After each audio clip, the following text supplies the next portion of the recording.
ইজমার অভিভাবকদের সলাতের জন্য বলা হচ্ছে বারবার, তারা সলাত কায়েম করেন।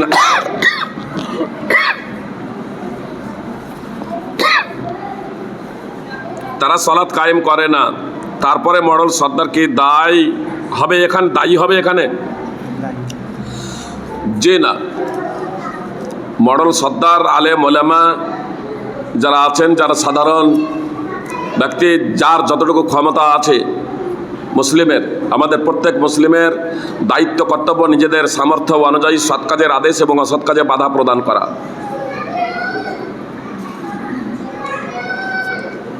আপনার দায়িত্ব এবং কর্তব্য হলো আপনার সাধ্য, আপনার ক্ষমতা অনুযায়ী সৎ কাজের আদেশ করবেন, অসৎ কাজে বাধা প্রদান করবেন। আপনার যতটুকু পাওয়ার আছে, ক্ষমতা আছে, ততটুকু আপনি পাওয়ার এবং ক্ষমতা প্রয়োগ করবেন। আর এই ক্ষমতা প্রয়োগ করার পরেও কেউ যদি সৎ পথে ফিরে না আসে, নামাজি না হয়, তার জন্য আপনার উপরে তার দায় বর্তাবে না, আপনি দায়িত্বমুক্ত। বনী ইসরাইল গ্রুপদের প্রসঙ্গে আপনারা অবগত আছেন। একদল ওই মাছ ধরত, পাপাচারে লিপ্ত ছিল, নিষেধ করা হয়েছিল, তারপরেও মাছ ধরত। আর একদল সৎ কাজের আদেশ করে যাচ্ছিল, আর একদল বলছিল যে আরে ছাড়ো, ওরা ফিরে আসবে না, পরিবর্তন হবে, ওরা আপনার ধ্বংস হবে, ওরা যা কিছু করবে। তোমরা সৎ কাজের আদেশ কেন করছো? তোদেরকে উপদেশ কেন দিচ্ছ? তাদেরকে উপদেশ কেন দিচ্ছ? তো তারা এ কথাই বলেছিল, মাযরাতান ইলা রাব্বিকুম। আল্লাহ তাআলার কাছে আমরা অজুহাত পেশ করার জন্য, আল্লাহ তাআলাকে আমরা বলে দেবো আমাদের উপরে যে দায়িত্ব কর্তব্য ছিল আমরা তা পালন করেছি আল্লাহ আমাদের মুক্তির জন্য। অতএব আপনি যখন সঠিকভাবে দায়িত্ব পালন করবেন, কেউ আপনার ডাকে সাড়া দিক আর না দিক, আপনি লাভবান। বল।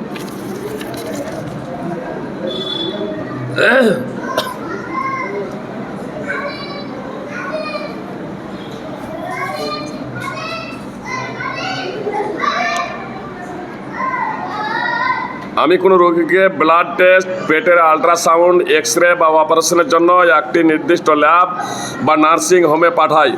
সেখানে রোগীর কাছ থেকে ধরুন 1000 টাকা নেওয়া হয়। পরে সেই ল্যাব বা নার্সিং হোম তাদেরকে 20% বা 50% কমিশন হিসেবে কিছু টাকা দেয়।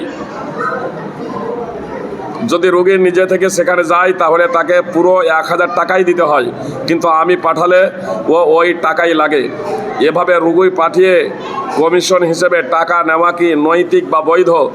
এই আয় গ্রহণ করা কি সঠিক? এ থেকে বিরত থাকা একান্ত কর্তব্য। এ থেকে বিরত থাকা একান্ত কর্তব্য। অবশ্য একটা বিষয় কথা খুব ভালো মনোযোগ দিয়ে শুনবেন। মনে করেন রোগী আমার কাছে এলো, এ থেকে সার্বিকভাবে বিরত থাকা কর্তব্য। সার্বিকভাবে সকলেই যদি, সব ডাক্তার যদি বিরত থাকেন, তাহলে স্বাভাবিকভাবেই তখন টেস্ট আপনার ওই 1000 টাকা তখন আর নেবেন না। বুঝতে পেরেছেন? কেউ নিচ্ছেন বলেই সেই জিনিসটা করা হচ্ছে, নিচ্ছে। লুটের রাজ চলছে, এজন্য এ থেকে সার্বিকভাবে বিরত থাকা কর্তব্য। এবার যদি এ থেকে সার্বিকভাবে সব যদি বিরত না থাকে, বলবেন যে সব এরকম করছে, না হলে রোগী আসছে না। সৎ যারা ডাক্তার যারা আছেন তাদের জন্য আমি বলছি, আপনাকে যে কমিশন দেবে, যে রোগীর কাছে পার্সে পাঠাচ্ছেন, আপনি সেই রোগীকে সেটা ফেরত দিয়ে দেবেন। পাঠান। আর কোন রোগীকে আপনি পাঠাচ্ছেন, যারা ডাক্তার, কথা খুব মনোযোগ দিয়ে শুনুন। আপনি পাঠাবেন ল্যাবে, আপনাকে যেটা পার্সেন্টেজ দিবে, যে রোগীর পার্সেন্টেজ সেই রোগীকে আপনি দিয়ে দেবেন। দেখবেন আপনার আরো তারা হিতাকাঙ্ক্ষী হয়ে যাবে, আপনার কাছে এই রোগীর আরো ভিড় জমবে। যে তার কারণ আপনি তাদেরকে টাকা দিচ্ছেন, যেটা আপনি ইচ্ছা করলে ভোগ করতে পারতেন, আল্লাহ তাআলার ভয়ে সেই টাকা আপনি দিচ্ছেন। আর বিষয়টা যদি এমন যদি হয় যে আমাকে কোনো একজন রোগী বললো, মনে করেন আমি ডাক্তার, আমাকে রোগী বলল যে আপনি ভালো একটা ল্যাবের কথা বলেন, এখন 2টো ল্যাব আছে, ইনি দেন 20% ডিসকাউন্ট আর উনি দেন 50% ডিসকাউন্ট। ইনার ল্যাবটা খুব ভালো। রোগী আমাকে বলছে ভালো জায়গায় পাঠাবেন, কিন্তু ইনি যেহেতু 20% দেন আর এই 50%, উনার ওখানে পাঠাচ্ছি যেহেতু উনি ডিসকাউন্টটা বেশি দিচ্ছেন। তো এটা তো নাজায়েজ এবং হারামেতে সন্দেহের কোনো অবকাশ নেই। এমন যদি হয় বলুন। বুঝতে অসুবিধা হলে বল, জিজ্ঞেস করবেন।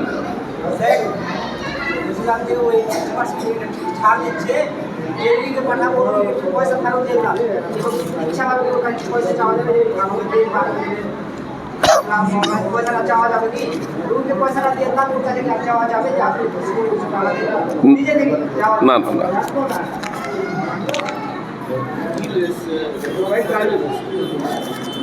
আমরা মুসলমানরা এখানে বললাম যদি ভুল নির্দেশনা দেওয়া হয়, বুঝতে পেরেছেন, তাহলে এটা হারাম, এতে সন্দেহের কোনো অবকাশ নেই।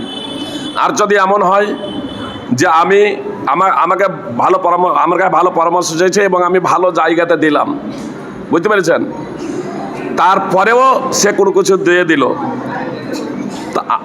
যদিও অনেক ওলামা এটাকেও নাজায়েজ এরকম বলেছেন, অবশ্য আমি এটাকে নাজায়েজ বলছি না। তাহলে অবশ্য এতটুকু বলবো যে একজন ডাক্তারকে পরামর্শ, যে যেখানে কিছু ওলামা ইকরাম যেটাকে এটা বলছেন, তো আপনার এহতিয়াতান সতর্কতামূলক কর্তব্য হবে যে সেই টাকা যখন আপনাকে দেবে আপনি রোগীকে দিয়ে দেবেন।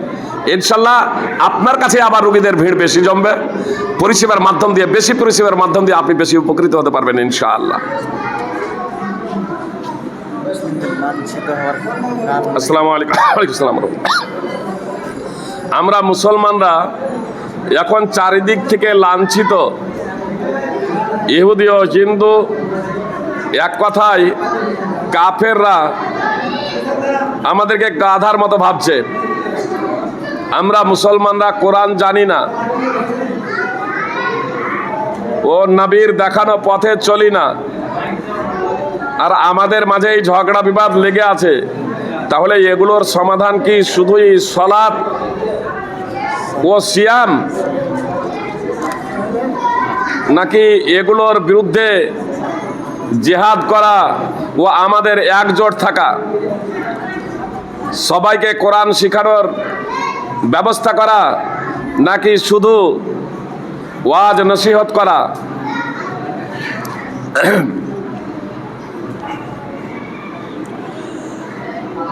সারা পৃথিবীতে যে ঝগড়া এবং বিবাদ, মারামারি, হানাহানি, বা মুসলিম একটা পরিবারও যে অশান্তি লেগে আছে, এর অন্যতম কারণ কি জানেন? এর অন্যতম কারণই হলো কোরআন এবং সুন্নাহ থেকে মুখ ফিরিয়ে নেওয়া, কোরআন এবং সুন্নাহ বিমুখ হওয়া। কোরআন এবং সুন্নাহ বিমুখ হওয়া এটা হলো অন্যতম কারণ। উনি এখানে দুটো কথা লিখেছেন, যে শুধু সালাত আর রোজা নাকি জিহাদ। জি, নবী সাল্লাল্লাহু আলাইহি সাল্লাম বলছেন, ওয়াল মুজাহিদু মান জাহাদা নাফসাহু ফি তাআতিল্লাহ। মুজাহিদ তো হলো সেই ব্যক্তি যে নিজের প্রবৃত্তির বিরুদ্ধে লড়াই করে আল্লাহ তাআলার আনুগত্যে। অবশ্যই জিহাদ। কিসের বিরুদ্ধে জিহাদ? আপনি একজন অমুসলিমকে ধরবেন, একজন ইহুদি, খ্রিস্টান বা অমুসলিমকে ধরবেন আর তাকে হত্যা করে দেবেন, এর নাম কিন্তু জিহাদ না, এটা জেনে রাখবেন। অবশ্যই সংগ্রাম করতে হবে আপনার প্রবৃত্তির বিরুদ্ধে, আল্লাহ তাআলার কালেমা, আল্লাহ তাআলার বিধিবিধানকে সমুন্নত করার লক্ষ্য এবং উদ্দেশ্যে। আর সশস্ত্র জিহাদ ব্যক্তিগতভাবে আমি এবং আপনি করতে পারি না। জি, নবী সাল্লাল্লাহু আলাইহি সাল্লাম বলেছেন, ইন্নামাল ইমামু জুন্নাহ ইউকাতালু মিন ওয়ারাইহি ওয়া ইউত্তাকা। নিশ্চয় ইমাম বলতে মসজিদের ইমাম নয়, ইসলামী শাসক হলো ঢাল স্বরূপ। তার নেতৃত্বে লড়াই হবে এবং তার পশ্চাতেই বাঁচাও হবে, তার মাধ্যমেই বাঁচাও হবে। আমি এবং আপনি ব্যক্তিগতভাবে লড়াই, সশস্ত্র জিহাদ সংগ্রাম করতে পারি না। তবে আমি এবং আপনি ব্যক্তিগতভাবেও জিহাদ করতে পারি। কিসের বিরুদ্ধে? আমার নাফসের বিরুদ্ধে, আমার প্রবৃত্তির বিরুদ্ধে। আমার মন চাই পাপাচার করতে, আমার মন চাই চুরি করতে, আমার মন চাই ডাকাতি করতে, আমার মন চাই ছিনতাই করতে, আমার মন চাই মিথ্যা কথা বলতে, আমার মন চাই পাপাচারে লিপ্ত হতে, আমার মন চাই অশ্লীল গালিগালাজ করতে, লোকেদের ধন সম্পদ আত্মসাৎ করতে। এর বিরুদ্ধে আমাকে লড়াই করতে হবে যে না, এগুলো করা যাবে না, এগুলো হচ্ছে পাপ কাজ। ওয়াল মুজাহিদু মান জাহাদা নাফসাহু ফি তাআতিল্লাহ। মুসনাদ আহমদের হাদিস, রাসূল সাল্লাল্লাহু আলাইহি সাল্লাম বলছেন, মুজাহিদ তো হলো সেই ব্যক্তি যে নিজের প্রবৃত্তির বিরুদ্ধে লড়াই করবে আল্লাহ তাআলার আনুগত্যে, আল্লাহ তাআলার ইবাদত এবং দাসত্ব করার জন্য। আর কোরআন শিক্ষার যে কথা বলেছেন ভাই, তো কোরআন অবশ্যই শিক্ষা দিতে হবে। শুধু নামাজ রোজা যথেষ্ট নয়, এটা তো আমরা বারবার বলছি যে নামাজ রোজারও আগে আপনাকে কোরআন শিখতে হবে। নামাজ যে পড়বেন তো আপনাকে নামাজ জানতে হবে যে নামাজ কিভাবে পড়বেন। শুধু নামাজ পড়লে হবে না, তাহলে নামাজের বিধিবিধান, তাই ইসলামী বিধিবিধান জানানোর জন্যই, নামাজ জানানোর জন্যই ব্যবস্থাপনা, ওয়াজ নসিহতের ব্যবস্থাপনা। আর আলহামদুলিল্লাহ সারা পৃথিবীতে আল হাদিসের প্রতিষ্ঠান আছে, এমনকি মাযহাবি হানাফি বেরেলি এদেরও আপনার প্রতিষ্ঠান আছে। পৃথিবীতে মাযহাবিদেরও প্রতিষ্ঠান আছে ইসলামী শিক্ষা দেওয়ার জন্য, কোরআন এবং সুন্নাহ শিক্ষা দেওয়ার জন্য। আহলে হাদিসেরও হাজার হাজার প্রতিষ্ঠান রয়েছে যেখানে কোরআন এবং সুন্নাহ দ্বীন যেখানে শিক্ষা দেওয়া হয় জনগণকে, আলহামদুলিল্লাহ। কিন্তু যারা মুখে জিহাদ জিহাদ বলে চিৎকার করে তাদের একটাও প্রতিষ্ঠান নেই, তাদের একটাও প্রতিষ্ঠান নেই। যারা জিহাদ জিহাদ বলে চিৎকার করে, আর যারা জিহাদ জিহাদ বলে চিৎকার করে আসলে তারা শরীয়তের দৃষ্টিতে জিহাদ করে এমনটি না। আর কবে জিহাদ করবে ওই ভাইগুলো? ওই ভাইগুলো কবে? ফিলিস্তিনের মুসলিমদের উপরে যখন জুলম নির্যাতন চলছে। আর তোমার যদি আইডিয়াল যদি হয় ইরান, তো ইরানে যখন বোমা বর্ষণ যখন সার্বিকভাবে চলছে, তুমি আত্মগোপন করে আছো কেন? আসলে এরা জিহাদ জিহাদ বলে চিৎকার করে। জেনে রাখবেন খুব ভালোভাবে, যদি কেউ আমাদের সমাজে এই ধরনের কোনো ব্যক্তি থাকে, আমাদের এই গণতন্ত্রের দেশ, যে শান্তি শৃঙ্খলা ভাবে আমরা বসবাস করি, একটা হচ্ছে ইসলামী রাষ্ট্র, ইসলামী রাষ্ট্রে ইসলামী শাসক ছাড়া জিহাদ করা যায় না। গণতান্ত্রিক দেশ যেখানে আপনার সাধারণভাবে সকলেই শান্তি শৃঙ্খলার সহিত বসবাস করছে, সেখানে আপনার অমুসলিম বলে কাউকে হত্যা করা যায় না। দারুল হার্ব যখন হবে তখন আপনি আপনার জীবন রক্ষার্থে আপনি তখন করবেন। এটা কিন্তু দারুল হার্ব নয়, যখন দারুল হার্ব যখন ঘোষণা যখন হয়ে যাবে, জি। আর এটাও যদি করে তখন ওলামায়ে কেরাম, তখন ওলামায়ে কেরামই আপনার লড়াই তখন করবে আলহামদুলিল্লাহ, ইনশাআল্লাহ। যেমন ইংরেজদের বিরুদ্ধে শাহ আব্দুল আজিজ ঘোষণা দিয়েছিলেন যে এখন দারুল হার্বে পরিণত হয়েছে, ইংরেজদের জুলম অত্যাচারের বিরুদ্ধে তখন এই ভারতবাসী আমরা ঐক্যবদ্ধভাবে, এমনকি ওলামায়ে কেরাম আহলে হাদিসরা আপনার ইংরেজদের বিরুদ্ধে প্রথম সারিতে আপনার লড়াই করেছেন। আর বর্তমানে এই শান্তি শৃঙ্খলা সুষ্ঠু পরিবেশে কিছু বাংলাদেশের উদ্বাস্তু অজ্ঞ কিছু ব্যক্তি আছে যারা জিহাদ সম্পর্কে জানে না, ইসলাম সম্পর্কে জানে না, কোরআন সুন্নাহ সম্পর্কে অবগত নয়, যেখানে সেখানে বোমা বিস্ফোরণ ঘটায় আর তারা মনে ভাবে এটা হচ্ছে জিহাদ। এটা জিহাদ না। ভারতবর্ষে কেউ কোনো জায়গায় আপনার এই ধরনের কোনো যদি কাণ্ড যদি করে থাকে কখনো, জেনে রাখবেন এটা ইসলাম নয়, এরা আসলে প্রকৃত মুসলমান নয়। অতএব তাদের ধোঁকাই এবং প্ররোচনায় আপনারা পড়বেন না, বরং তাদের ধন সম্পদ আত্মসাৎ করাই হলো মূল লক্ষ্য এবং উদ্দেশ্য। তারা কুতিবা আলাইকুমুস সিয়াম এ কথা বলে কুতিবা আলাইকুমুল জিহাদ, কিন্তু কুতিবা আলাইকুমুল কিসাস তারা একবারও বলে না। সেখানেও তো কিসাস, এখানেও তো কুতিবা শব্দ আছে, এখানে তারা কিন্তু একবার বলে না। কেন? কুতিবা আলাইকুমুল ইয়া আইয়ুহাল্লাযীনা আমানু কুতিবা আলাইকুমুল কিসাস যদি বলে, তাহলে এখানে যে আপনার চাঁদা পাবে না, এখানে কিন্তু আপনারা কেউ চাঁদা দেবেন না, এখানে চাঁদার প্রয়োজন পাবেন না। এজন্য কুতিবা ইয়া আইয়ুহাল্লাযীনা আমানু কুতিবা আলাইকুমুল কিসাস এটা তারা বলে না। বলবেন যে আপনারা কেন বলেন না? ইয়া আইয়ুহাল্লাযীনা আমানু কুতিবা আলাইকুমুস সিয়াম বলছেন, কুতিবা আলাইকুমুল কিতাল এটা বলছেন না, ইয়া আইয়ুহাল্লাযীনা কুতিবা আলাইকুমুল কিসাস এটা বলছেন না। তো জেনে রাখুন যে ইয়া আইয়ুহাল্লাযীনা আমানু কুতিবা আলাইকুমুস সিয়াম, হে ইমানদাররা তোমাদের উপরে রোজাকে ফরজ করে দেওয়া হয়েছে। আপনার ইসলামী শাসন ক্ষমতা থাক আর না থাক, পৃথিবীতে কোনো জায়গায় যদি একজন মুসলমান যদি থাকে, এমনকি দারুল হার্বে যদি কোনো মুসলমান যদি থাকে, তাহলে তার উপরে রোজা ফরজ। বুঝতে পেরেছেন? এটা ব্যক্তিগতভাবে আমার আপনার উপরে রোজা ফরজ, প্রত্যেক মুসলমানের উপরে রোজা ফরজ, সে যেখানেই বসবাস করুক না কেন। কিন্তু আপনার কিসাস, যে চোর ধরলে চোরের হাত কাটতে হবে কি হবে না, এটাও ফরজ। আল্লাহ কোরআনে বলছেন এই আল্লাযীনা আমানু কুতিবা আলাইকুমুল কিসাস, হে ঈমানদাররা তোমাদের উপরে কিসাসকে ফরজ করে দেওয়া হয়েছে। তা আমি আপনি চোর ধরে এরকম তার হাত কাটতে পারি না। হাত কাটার জন্য আপনার শাসকের প্রয়োজন। তো কতগুলো বিষয় হচ্ছে আপনার ব্যক্তিগত এবং পারিবারিক, এই ব্যক্তিগত এবং পারিবারিক বিষয়, ব্যক্তিগত বিষয় এটা আমাকে আপনাকে সকলকেই আপনার করতে হবে। এখানে আপনার বাধা প্রদান নয়। এর জন্য আপনার শাসকের প্রয়োজন নেই, এর জন্য শাসকের প্রয়োজন নেই। কিন্তু যে সমস্ত বিষয়গুলো আপনার ফৌজদারি রয়েছে, আপনার চোর আপনি ধরলেন, চোর ধরার পরেও আপনি ব্যক্তিগতভাবে হাত কেটে দিতে পারেন না, ইসলামের অধিকার দেয়নি। যেহেতু এখানে ইসলামী শাসন ক্ষমতা নাই, এই জন্য হাত কাটা হয় না। হ্যাঁ, সৌদি আরবে ইসলামী শাসন ক্ষমতা আছে, তারা হাত কাটছে।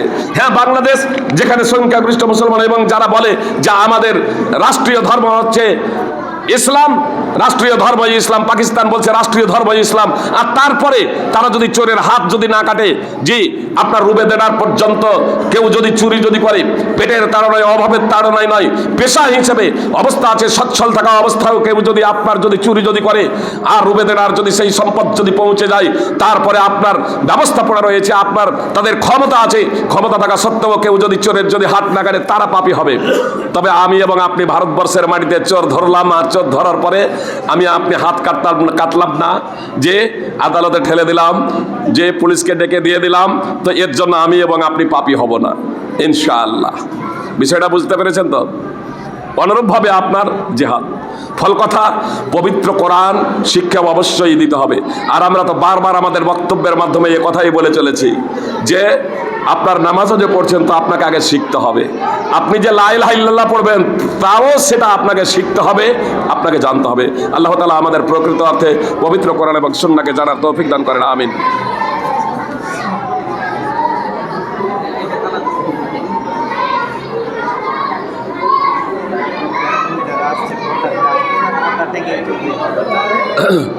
আমাদের ঈদগাহে নারী পুরুষ একসাথে ঈদের নামাজ পড়ে, কিন্তু নারী পুরুষের মধ্যে পর্দা করে কাপড় দিয়ে, তাহলে নারীর মধ্যে কাপড় দিয়ে পর্দা করবে নাকি মহিলারা পর্দা করে আসবে?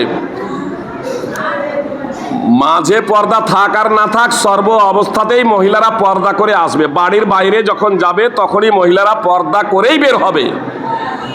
জি, বাড়ির বাইরে যখনই বের হবে মহিলারা তখন পর্দা করে আতর লাগাবে না। আমার মা বোনেরা আপনারা কথা খুব মনোযোগ দিয়ে শুনুন, এবং ভাই যারা আছেন তারাও শুনুন।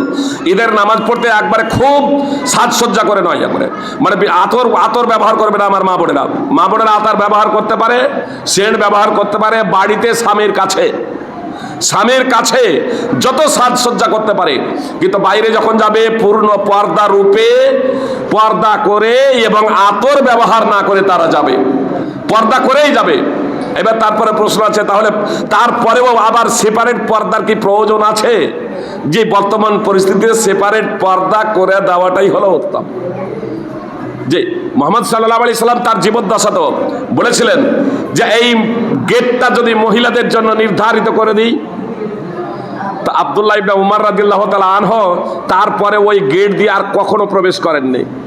আল্লাহ রাসূল সাল্লাল্লাহু আলাইহি সাল্লাম বলেছিলেন যে এই গেটটা যদি মহিলাদের জন্য নির্ধারণ করে দেই, তো আব্দুল্লাহ ইবনে উমর রাদিয়াল্লাহু তাআলা আনহু সেই গেট দিয়ে আর কোনো দিনই প্রবেশ করেননি যতদিন বেঁচে ছিলেন।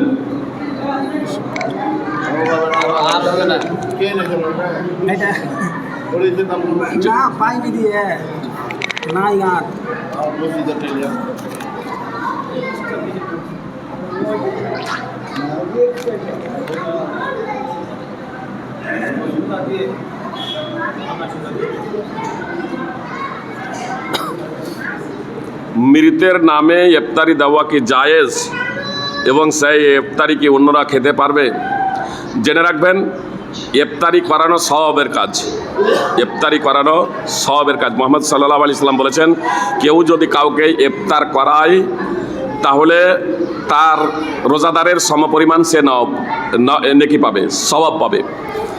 তো ইফতারি করানো এটা সওয়াবের কাজ, এটা নেকির কাজ, এতে সন্দেহের কোনো অবকাশ নেই।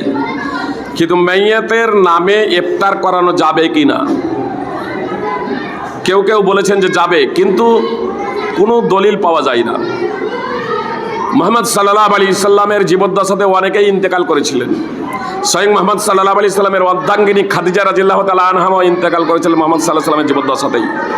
অনেক সাহাবী ইন্তেকাল করেছিলেন, তাদের নামে ইফতারি করেছেন এর ধরনের কোনো বর্ণনা পাওয়া যায় না। এজন্য মাইয়াতের নামে ইফতার করানো থেকে বিরত থাকাই একান্ত কর্তব্য, আল্লাহু আলাম।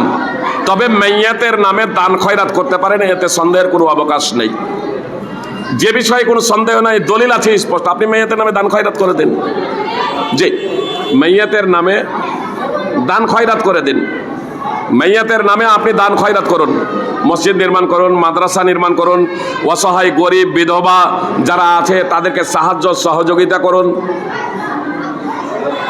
জি, সাহায্য সহায়তা করুন। বলেন। একবারই জামাত হবে এদের নামাজ, কিন্তু এত লোকের পরিমাণ হচ্ছে দুবার যদি জামাত করে তাহলে হবে, না তো অনেক লোক বেশি হয়ে যায়, নারী পুরুষ সবই বেশি হয়ে যায়। এই ক্ষেত্রে ঈদগাহ কমিটির কী করা দরকার? অনেক নারী পুরুষ বাদ হয়ে যাচ্ছে, কিন্তু ওই ঈদগাহে তো আর নামাজ পড়া যাবে না, তো এক্ষেত্রে কী করবে কমিটি? প্রশ্নটা হচ্ছে, কথা খুব মনোযোগ দিয়ে শুনুন, লাস্ট প্রশ্ন এটাই। প্রশ্নটা হচ্ছে, একটা ঈদগাহে লোকজন ধরছে না, তো একাধিক জামাত করা যাবে কি না? কোরআন এবং সুন্নাহয় এই প্রসঙ্গে কোনো দলিল নেই। ঈদের জামাতের ক্ষেত্রে একাধিক জামাত একটা জায়গায় করেছেন এ ধরনের কোনো বর্ণনা নেই। অবশ্য সৌদি ফতোয়া কমিটিকে এ মর্মে জিজ্ঞেস করা হয়েছিল যে একটা ঈদগাহে একাধিক জামাত করা যায় কি না। তো সৌদি ফতোয়া কমিটির মুফতিগণ জবাব দিয়েছেন, যেখানে শেখ ইবনে বাজ রাহিমাহুল্লাহ রয়েছেন, যে এটা যাবে না। এখন প্রশ্ন হচ্ছে, তাহলে একটা জায়গায় যদি ঈদের নামাজ যদি না ধরে তাহলে করণীয় কি? একটা জামাতেই যদি লোক যদি না হয় তাহলে করণীয় কি? একটা জায়গায় যদি ঈদের যদি লোক যদি না ধরে তাহলে করণীয় কি? একাধিক জায়গায় ব্যবস্থা করা। সৌদি ফতোয়া কমিটি এই কথাটাই বলেছে যে একাধিক জায়গায় ব্যবস্থা করা। যেমন সাধারণভাবে জুমার নামাজ, তো একটা জায়গায় কি দুবার জুমার নামাজ আদায় করি আমরা? দুবার জুমার নামাজ আদায় করা তো ঈদের নামাজ। ঈদের নামাজের কারণে একই দিনে যদি জুমা হয়ে যায় তাহলে ঈদের নামাজ যেখানে সাকেত হয়ে যায়, জুমার নামাজ সাকেত হয়ে যাচ্ছে। জুমার নামাজ তখন কম্পালসারি না। ঈদের দিনে যদি জুমার নামাজ পড়ে যায় তাহলে আপনি জোহরের পরিবর্তে জুমার পরিবর্তে জোহর পড়তে পারেন। সেখানে জুমার নামাজ যেখানে একটা মসজিদে দ্বিতীয়বার না, সেখানে ঈদের নামাজ যদিও আমাদের দেশে অনেক জায়গায় চলছে। আমি একটা সাধারণ ব্যক্তি, সৌদি ফতোয়া কমিটির মুফতিগণ নায়ের দিকে গিয়েছেন। যারা তা থেকে বাঁচতে চায় অন্তত একাধিক জায়গাতে ব্যবস্থা করা আমাদের কর্তব্য। একান্ত প্রয়োজনে মসজিদে ফাঁকা জায়গায়, যে কোনো ফাঁকা জায়গায় আপনারা ঈদের নামাজ আপনারা আদায় করতে পারেন, কোনো সমস্যা নেই। ঈদ মাঠে যদি জায়গা যদি না ধরে, যেমন সাধারণভাবে একটা মসজিদে আমাদের জায়গা ধরে না, তখন দ্বিতীয় জায়গা করি না। একটা মসজিদ আছে জুমা, একটা মসজিদ থেকে একটা গ্রামে একাধিক হচ্ছে না? চেষ্টা করলে সব হয়। আমরা খালি ভাবি, আমরা বুঝি এতটুকু যে আমরা বড় গ্রাম করে থাকবো। আরে বড় গ্রাম করে থাকতে গেলে আপনাকে বড় ব্যবস্থাপনা করতে হবে, নাহলে সবগুলোই লোক নিয়ে আপনি থাকবেন কেন? যেমন একটা জুমার মসজিদ ছিল, একটা জুমার মসজিদ থেকে একটা গ্রামের দ্বিতীয় জুমার মসজিদ হয় না, তৃতীয় জুমার মসজিদ হয় না? অনুরূপভাবে একটা জায়গাতে ঈদের নামাজ হচ্ছে না, তখন দ্বিতীয় জায়গায় করতে হবে, তৃতীয় জায়গায় করতে হবে। কে বলেছে আপনাকে 20টা গ্রাম নিয়ে একটা জায়গাতে আপনাকে ঈদের নামাজ পড়তে হবে? আল্লাহ আমাদের হেদায়েত দান করুক। আল্লাহু আলাম। আমি জায়েজ না জায়েজ ব্যক্তিগতভাবে বলছি না, আমি একজন সাধারণ ব্যক্তি। সৌদি মুফতি কমিটির নিকটে ইংল্যান্ড থেকে প্রশ্ন করা হয়েছিল যে জায়গার সংকুলন না হওয়ার কারণে একটা জায়গাতে একাধিকবার ঈদের জামাত করা হয়েছে। তো সৌদি ফতোয়া কমিটির মুফতিগণ বলেছেন যে এটা সঠিক নয়। একটা জায়গাতে একাধিকবার ঈদের নামাজ আদায় করা সঠিক নয়। আর এটা এজন্যই যে কিছু লোক এরকম নামাজ পড়বে আর কিছু লোক আপনার দাঁড়িয়ে থাকবে, যে কিছু লোক নামাজ পড়বে আর কিছু লোক এরকম দাঁড়িয়ে থাকবে ইচ্ছাকৃতভাবে দ্বিতীয় জামাত। এটা ঠিক না। আল্লাহ তাআলা আমাদের হেদায়েত দান করুক। আপনাদের কাছে শেষ 2-3 মিনিটে কয়েকটি কথা বলে আমার বক্তব্য এদিকে করছি। আপনারা এতক্ষণ পর্যন্ত যে বক্তব্য আপনারা শুনলেন বা অতীতে শুনেছেন, যে রমাদান মাসে একটা বিশেষ রাত আছে, যে রাতের ইবাদত 1000 মাস অপেক্ষাও উত্তম। আপনার কোরআন তেলাওয়াত, জিকির, আজকার, দান, খয়রাত, নামাজ ইত্যাদি যত আছে সবই এর অন্তর্ভুক্ত। বুঝতে পেরেছেন? সবই এর অন্তর্ভুক্ত। সৎ কথা, ভালো কথা, উপদেশ, এগুলোও এর অন্তর্ভুক্ত। এক কথায় যার মাধ্যমে আল্লাহ তাআলার সন্তুষ্টি অর্জন করা যায়, এমন প্রত্যেকটি কথাই এবং কাজই এর অন্তর্ভুক্ত। তো 1000 মাস অপেক্ষা উত্তম। কি কারণে এই রাতের এত মাহাত্ম্য, কি কারণে, সেই কারণটা জেনে রাখুন। এই রাত কিন্তু একটা সাধারণ রাত ছিল। রমজান মাসের একটি রাতের এই মাহাত্ম্য এবং ফজিলত, যে কারণে রমজান মাসেরও মাহাত্ম্য এবং ফজিলত। কিন্তু এই রমজান মাস সৃষ্টির সূচনা লগ্ন থেকে তথা আসমান সমূহ এবং পৃথিবীর সৃষ্টির সময় থেকে আল্লাহ তাআলার বিধানে মাস সমূহের গণনা যদিও 12টিই ছিল, কিন্তু তার মধ্যে 4টি মাস ছিল সম্মানিত মাস, মিনহা আরবাতুন হুরুম। 4টি মাস ছিল ওই 12টি মাসের মধ্যে সম্মানিত মাস।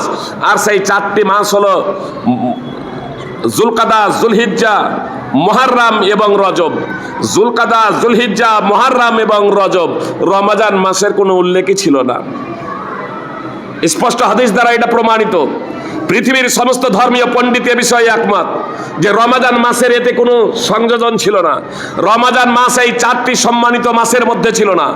যে 4টি মাস আসমান সমূহ এবং পৃথিবীর সৃষ্টির সময় থেকে নিয়ে আল্লাহর বিধানে সম্মানিত পবিত্র মাস হিসেবে, মর্যাদাপূর্ণ মাস হিসেবে পরিগণিত হয়ে এসেছে, সেই মাস সমূহের মধ্যে রমজান মাসের অস্তিত্বই ছিল না। রমজান মাস ছিল, রমজান মাস ছিল, কিন্তু লাইলাতুল কাদার ছিল না, লাইলাতুল মুবারাকা ছিল না, মর্যাদাময় রাত্রি ছিল না, বরকতময় রাত্রি ছিল না। তাহলে এই বরকতময় রাত্রি, মর্যাদাময় রাত্রি এবং রমজান মাসের আর এত গুরুত্ব কেন? এই প্রশ্ন আসাটা স্বাভাবিক। জেনে রাখুন এক কথায় যে এই মর্যাদা, এই মাহাত্ম্য, এই বরকত একমাত্র পবিত্র কোরআনের কারণে। এজন্যই যে আল্লাহ তাআলা বলছেন, ইন্না আনজালনাহু ফি লাইলাতিল কদর, নিশ্চয় আমি পবিত্র কোরআন মর্যাদাময় রাত্রিতে অবতীর্ণ করেছি। ইন্না আনজালনাহু ফি লাইলাতিন মুবারাকা, নিশ্চয় আমি পবিত্র কোরআন বরকতময় রজনীতে অবতীর্ণ করেছি। শাহর রমাজান আল্লাযী উনজিলা ফিহিল কোরআন, রমজান হলো সেই মাস যে মাসে আল্লাহ তাআলা পবিত্র কোরআন অবতীর্ণ করেছেন। হুদাল লিন্নাস, মানব জাতির পথ নির্দেশিকা স্বরূপ। ওয়া বায়্যিনাতিন মিনাল হুদা, এবং সুস্পষ্ট হিদায়াত রূপে। ওয়াল ফুরকান, এবং সত্য এবং বাতিলের, সত্য এবং মিথ্যার পার্থক্যকারী রূপে, হক এবং বাতিলের পার্থক্যকারী রূপে। তো পবিত্র কোরআনের কারণে এই মাহাত্ম্য এবং ফজিলত। আল্লাহ বলছেন, ওয়া হাদা কিতাবুন আনজালনাহু মুবারাকুন ফাত্তাবিউহু ওয়াত্তাকু লাআল্লাকুম তুরহামুন। এই পবিত্র, এই কিতাব হলো বরকতময়, এই কিতাব আমি অবতীর্ণ করেছি বরকতময়। পবিত্র কোরআন প্রসঙ্গে আল্লাহ বলছেন, আমি বরকতময় পবিত্র কোরআন অবতীর্ণ করেছি, অতএব তোমরা তার অনুসরণ করো এবং তোমরা তাকওয়া অবলম্বন করো, আল্লাহ তাআলার বিধিনিষেধ মেনে চলো, যাতে তোমাদের প্রতি দয়া করা হয়। সূরা আনাম 6 নম্বর সূরার 155 নম্বর আয়াত। আল্লাহ পবিত্র কোরআনকে বরকতময় বলেছেন, তার অনুসরণ করতে বলেছেন, তাকওয়া অবলম্বন করতে বলেছেন, আল্লাহ তাআলার বিধিনিষেধ মেনে চলতে বলেছেন। তাহলে আল্লাহ তাআলার দয়া বর্ষিত হবে, আল্লাহ তাআলার রহমত বর্ষিত হবে। সুপ্রিয় ভাই এবং বোন, কথা খুব মনোযোগ দিয়ে শুনবেন। যদি দেখেন আপনার দাম্পত্য জীবনে কলহ লেগে আছে, দাম্পত্য জীবনে আপনার অশান্তি আছে, আপনার পরিবারে অশান্তি আছে, তাহলে আপনি জানবেন যে পবিত্র কোরআন এবং সুন্নাহ থেকে আপনি দূরে সরে আছেন, যে কারণে আল্লাহর রহমত থেকে আপনি বঞ্চিত। অতএব আসুন আমরা পবিত্র কোরআনের অনুসরণ করি। হে আল্লাহ, তুমি নিজ রহমতে আমাদের সেই তৌফিক দান করো, যার মাধ্যমে পবিত্র কোরআনের প্রতি, পবিত্র কোরআন অনুযায়ী আমাদের জীবনযাপন করা, পবিত্র কোরআন এবং তোমার নবীর সুন্নাহ অনুযায়ী জীবনযাপন করা আমাদের জন্য সহজ হয়ে যাবে। সেই তৌফিক তুমি দান করো, আমিন। আকুলু কাউলি হাযা আস্তাগফিরুল্লাহ লি ওয়া লাকুম ওয়া লিসাইরিল মুসলিমিন। আসসালামু আলাইকুম ওয়া রাহমাতুল্লাহি ওয়া বারাকাতুহু।